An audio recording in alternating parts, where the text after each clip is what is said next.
Hi everyone, my name is Arun.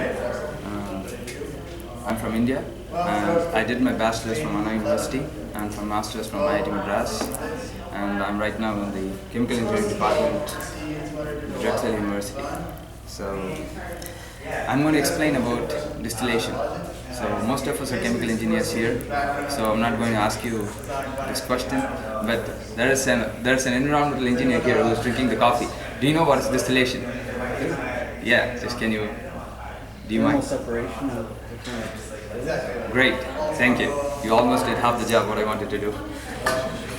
So today what I'm going to cover is basically the definition of distillation, the equipment that is used for distillation, as well as how do you go about designing a distillation column. So as I didn't get your name, I'm sorry. Jake.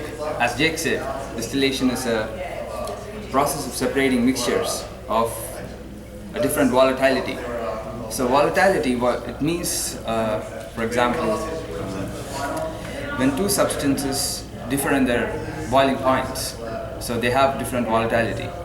So for example, if you say a substance has a higher, is more volatile, it means that it's going to evaporate faster. So we use this property in distillation to separate these two mixtures which have different volatilities. So that's pretty much the definition of distillation. And the equipment that is used for distillation is a distillation column.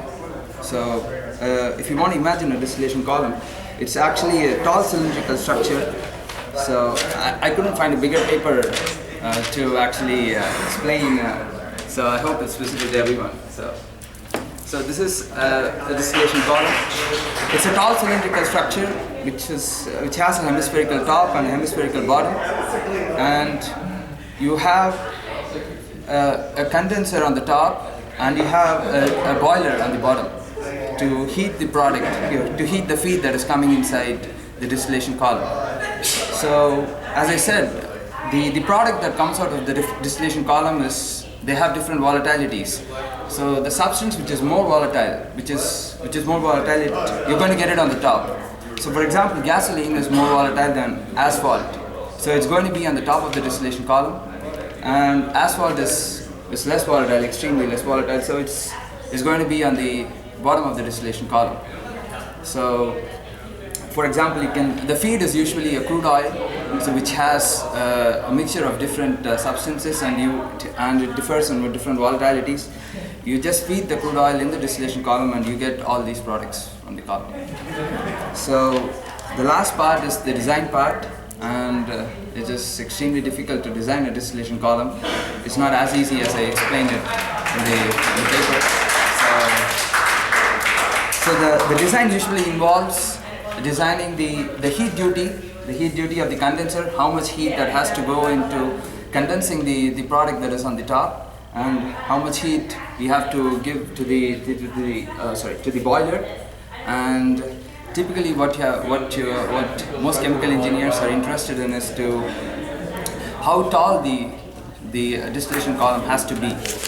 So for that, I think Sedela has explained a very good method. McCabe-Thiele diagram can be used to actually find out how tall the distillation column can be. So any questions until now? Yes.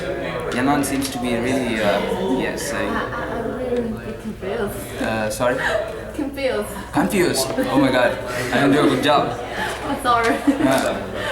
Yeah, you. I know that a lot of the time you want to reduce the heat duty to as little as possible to save money. What's the best way to reduce the heat? Okay, did everyone hear this question? Yeah. Did everyone? So what is the best way to reduce the heat duty of the boiler, right? So, for example, you have this feed coming in, right? So you have several controls. For example, you have a valve inside. You have a valve which can control the feed rate, and you have a valve here to control the condenser or the product that you take out of the distillation column. So essentially, if you adjust these two, you can actually reduce the heat duty for the boiler. Is everyone clear about this? Okay, I think I'm done.